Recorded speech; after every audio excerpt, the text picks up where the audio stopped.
November 4th, 1941. 1147 Elm Street, Glendale, California. Test pilot Ralph Verdon pushed the control yoke forward at 15,000 feet, beginning another high-speed dive in YP-38 Lightning serial number 39-689. The twin-boom fighter accelerated smoothly through 300 miles per hour, then 350. At 400, something changed. The aircraft shuddered violently. Verdon pulled back on the yoke with both hands. Nothing happened. The elevators were frozen solid. The nose dropped steeper. 450. 475. 500. The tail section suddenly ripped away mid-flight, tumbling through the California skyblocks from where the main wreckage would impact moments later. Verdon, a former United Airlines captain with 15,000 flight hours spanning 13 years, had no time to bail out. The wreckage ploughed into Jack Jensen's kitchen at nearly 500 miles per hour. The explosion and fire killed him instantly. His 19-year-old son Ralph Jr. worked at the same Lockheed plant. Within weeks of identifying his father's remains, the younger Verdon enlisted in the Navy, unable to continue working where his father had died. America's fastest fighter had just killed one of its most experienced pilots, revealing a flaw that would cost dozens more lives, ground entire fighter groups, and force engineers to explore aerodynamic frontiers nobody had mapped before. The Lockheed P-38 Lightning represented everything revolutionary about American fighter design at the end of the Great Depression. Clarence Leonard Kelly Johnson conceived it in response to a specification that seemed impossible. The Army Air Corps wanted a high-altitude interceptor capable of climbing to 20,000 feet in 6 minutes, reaching 360 miles per hour at that altitude, and flying for 1 hour at full throttle. In February 1937, Johnson was just 26 years old when he began sketching a radical twin-boom configuration. His design team at Lockheed worked in secrecy, knowing they were attempting something unprecedented. The configuration emerged from necessity rather than aesthetics. A single engine couldn't provide enough power. 2 engines required twin booms to mount the tail surfaces between them. This arrangement allowed all armament to concentrate in the nose of a central nacelle. 4 50-caliber Browning machine guns and 1 20mm Hispano cannon fired through the propeller arc without synchronization gear. Every round traveled exactly where the pilot aimed. No convergence patterns to calculate. No harmonization to adjust. Just pure, devastating firepower on a single point. Twin Allison V1710 engines in distinctive boom nacelles produced 2,600 horsepower combined. Each engine drove a 3-bladed Curtiss electric propeller, counter-rotating to eliminate torque effects. The propellers turned outward at the top, inward at the bottom. This configuration made the aircraft extremely stable and forgiving to fly. General Electric turbo superchargers mounted in the tail booms maintained sea-level power at high altitude while muffling exhaust into an unusually quiet hum. German pilots would later report that lightnings appeared almost silently, the turbo superchargers masking the normal roar of piston engines. Tricycle landing gear was another radical innovation. Almost every fighter in the world used conventional tail-wheel configuration. The Lightning's nose wheel provided excellent visibility during taxi and takeoff, eliminated ground loops that killed pilots in conventional aircraft, and simplified carrier operations for Navy evaluation models. At 420 miles per hour in level flight, the XP-38 prototype that first flew in January 1939 was the fastest aircraft in America. It flew higher and farther than any contemporary fighter anywhere in the world. The Army Air Corps immediately recognized they had something extraordinary. Production orders followed quickly, but Kelly Johnson worried. During the design phase, he consulted with every leading aerodynamicist he could reach. Professors at MIT, where Johnson had earned his master's degree. Researchers at Caltech. Scientists at the National Advisory Committee for Aeronautics. Johnson kept asking the same question. What happens to airflow over wings at very high speeds? Nobody could give him definitive answers. The phenomenon called compressibility remained theoretical. At extreme velocities, air stopped behaving like the incompressible fluid that all existing aerodynamic theory assumed. Instead, air compressed dramatically, changed density, created shock waves that disrupted normal flow patterns. Wind tunnel researchers had observed strange effects at high speeds, but no operational aircraft had sustained such velocities long enough for it to matter. Johnson documented his concerns in design reports. If the Lightning performed as calculated, it would routinely operate at speeds where compressibility might become significant. The engineers acknowledged the concern but couldn't design around an unknown problem. They built the best aircraft they could with available knowledge. The XP-38 prototype proved spectacular in initial testing. In February 1939, Lieutenant Benjamin Kelsey flew it from California toward New York, attempting a transcontinental speed record. The flight ended in a crash landing at Mitchell Field after fuel exhaustion, but Kelsey survived and the data proved the design's potential. By mid-40, YP-38 service test aircraft were undergoing intensive evaluation. Lockheed test pilots began reporting disturbing characteristics during high-speed dives from altitude. The reports followed a consistent pattern. Above 18,000 feet, if a pilot pushed into a steep dive, the Lightning accelerated with shocking rapidity. Heavy weight compared to single-engine fighters, combined with powerful engines producing thrust even in descent, pushed the aircraft into velocity regimes no fighter had explored operationally. Pilots described control forces increasing dramatically as speed built.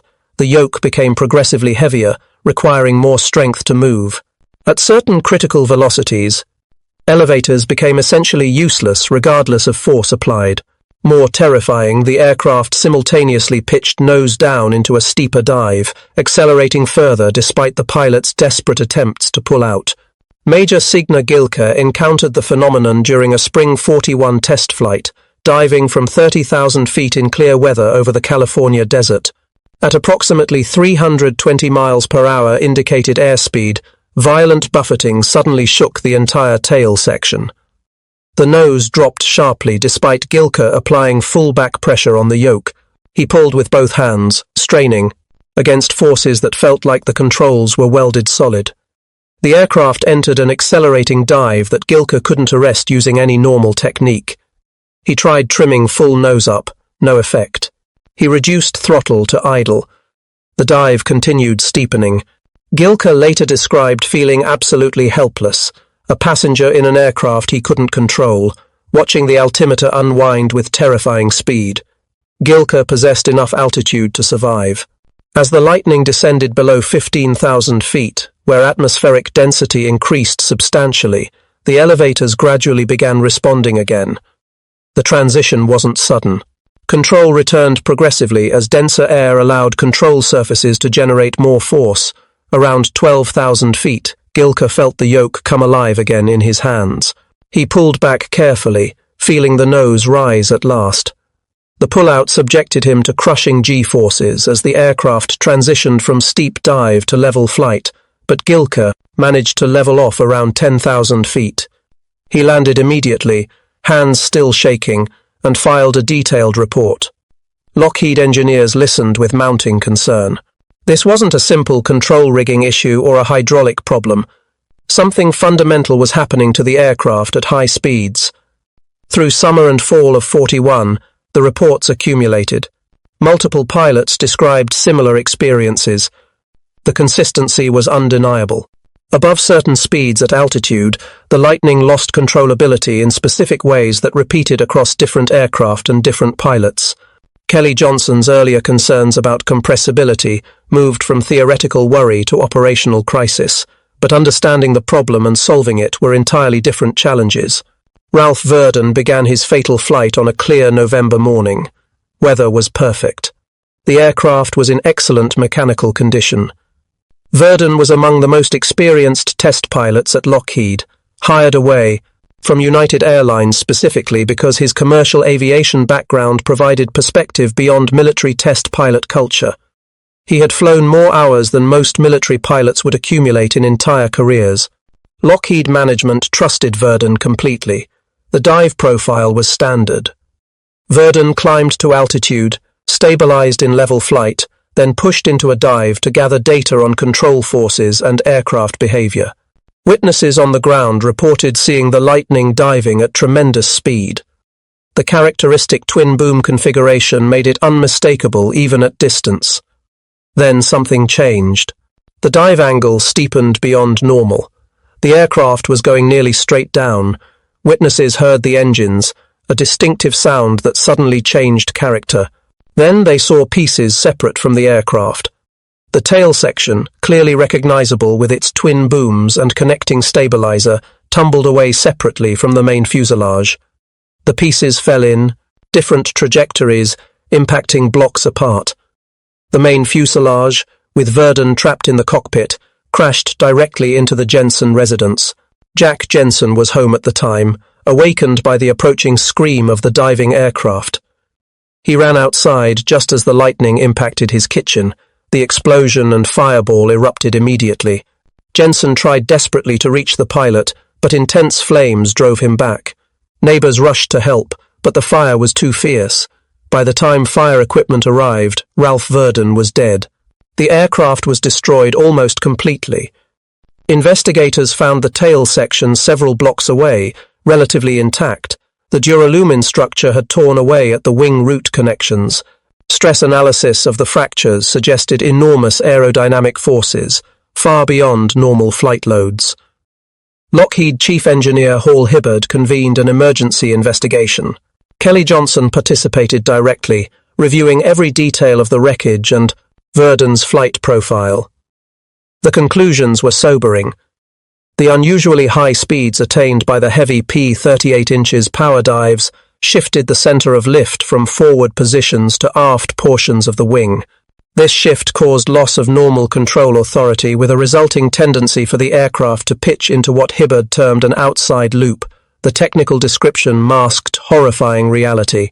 The Lightning was trying to kill its pilot through aerodynamic forces that overpowered human strength and normal control systems. Johnson understood immediately that conventional solutions wouldn't work. This wasn't a problem that stronger structures or different control linkages could fix. This was physics operating in a regime where existing aerodynamic theory didn't apply. The Lightning was pushing into transonic flight, where some airflow over the aircraft exceeded the speed of sound while the aircraft itself flew subsonic. This created shock waves, discontinuities in the airflow where supersonic flow transitioned back to subsonic conditions. These shock waves caused boundary layers to separate from wing surfaces. Lift collapsed in affected areas. The aerodynamic center, the point around which the aircraft pivoted, shifted dramatically rearward. Air flowing off the wing struck the horizontal stabilizer at completely different angles than in normal flight. This generated powerful nose-down pitching moments that the elevator couldn't overcome no matter how much force the pilot applied. Johnson knew exactly one person who might help. John Stack at the National Advisory Committee for Aeronautics Langley Laboratory in Virginia had dedicated his career to understanding high-speed aerodynamics. Stack joined NACA in 1928 as a junior engineer fresh from college. His first assignment involved working in high-speed wind tunnels, testing models at velocities approaching the speed of sound. Stack immediately noticed peculiar phenomena that senior researchers had largely ignored. At certain speeds, models experienced sudden massive drag increases. Lift characteristics changed dramatically. Control surfaces lost effectiveness. Flow visualization using smoke showed violent turbulence appearing suddenly over wing surfaces. Stack began documenting these observations systematically. He gave the phenomenon a name that would stick in aeronautical literature. He called it the compressibility burble. For 13 years, Stack's work remained primarily academic. Researchers published papers. Universities included the topic in advanced aerodynamics courses, but operational aircraft never approached speeds where it mattered. Racing aircraft occasionally encountered odd behavior at top speeds, but military aircraft operated well below critical velocities. The P-38 Lightning changed everything. Within days of Verdun's death, Lockheed contacted NACA requesting urgent assistance. The Army Air Corps, now facing the prospect of a frontline fighter with potentially fatal characteristics, ordered comprehensive investigation. The second YP-38 Lightning, serial number 39-690, was immediately transported to NACA Langley Research Center in Virginia. Stack's team began the most intensive wind tunnel program NACA had ever conducted on an operational aircraft type. The work proceeded through winter 41 into spring 42. Stack's team used a 1/6 scale model in the high-speed wind tunnel, equipped with hundreds of pressure sensors across wing and tail surfaces.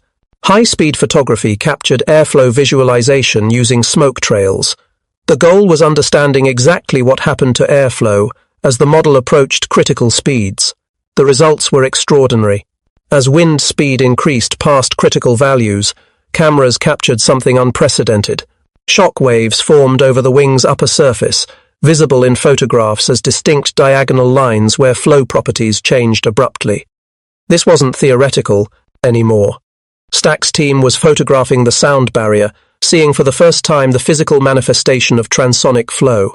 Behind each shock wave, pressure measurements showed the boundary layer separating completely from the wing surface. The smooth flow that generated lift broke down into turbulent wake. The wing lost lift suddenly in the affected areas. More critically, air leaving the wing's trailing edge was now disrupted by separated flow and shock wave effects. This altered airflow struck the horizontal stabilizer and elevator at radically different angles than normal flight conditions produced. The elevator, even deflected to its maximum travel, couldn't generate enough opposing moment to counteract the powerful nose-down forces. The servo tabs that Kelly Johnson had brilliantly incorporated to reduce control forces actually made the situation worse at these extreme speeds. The tabs couldn't function properly in the separated, turbulent flow behind shock waves. Stack wrote his conclusions in technical language, but the implications were stark. The P-38 Lightning had encountered what would later be known as Mach tuck, the tendency of aircraft approaching transonic speeds to pitch nose down uncontrollably. This wasn't unique to the Lightning. Every future high-speed aircraft would face similar challenges. The sound barrier wasn't a solid wall that appeared suddenly at Mach 1. It was a progressive series of aerodynamic difficulties beginning at speeds well below the speed of sound. The Lightning, as the first production fighter capable of sustained high-speed flight, encountered these problems before anyone else. The question facing Stack, Johnson, and Army Air Corps engineers was whether practical solutions existed. Complete wing redesign was impossible. Lockheed had hundreds of Lightnings in various production stages. Orders for thousands more filled the books.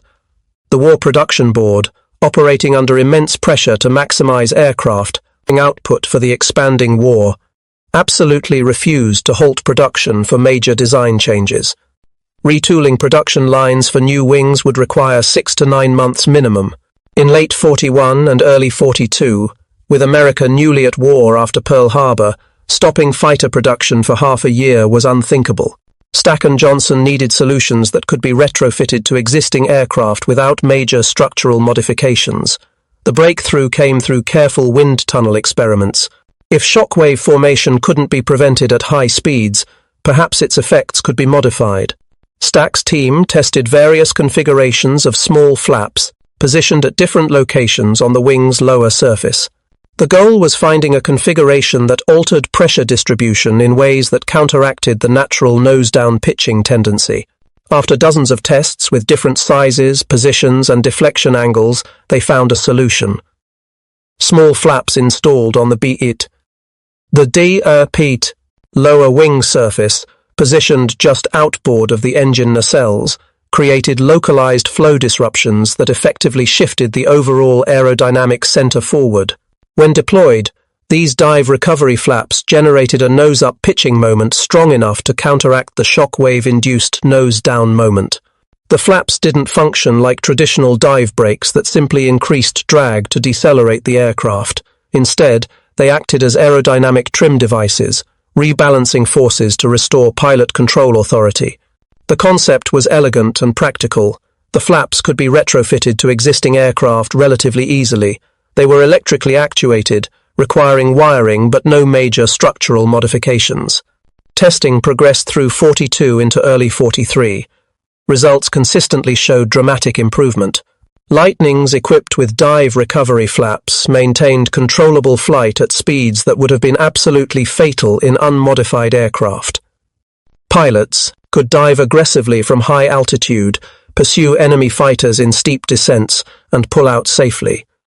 Lockheed began manufacturing dive flap kits during 43. Production implementation required solving numerous practical challenges. Each flap assembly needed precise installation to function correctly. Mounting points required reinforcement to handle aerodynamic loads. Electrical actuation systems needed reliable wiring that could withstand vibration and temperature extremes. Pilots needed training on when and how to deploy the flaps. Maintenance crews needed procedures for inspection and adjustment.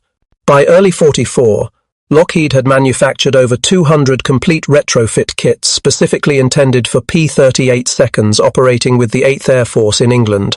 These aircraft desperately needed the modification. German fighter pilots had learned through combat experience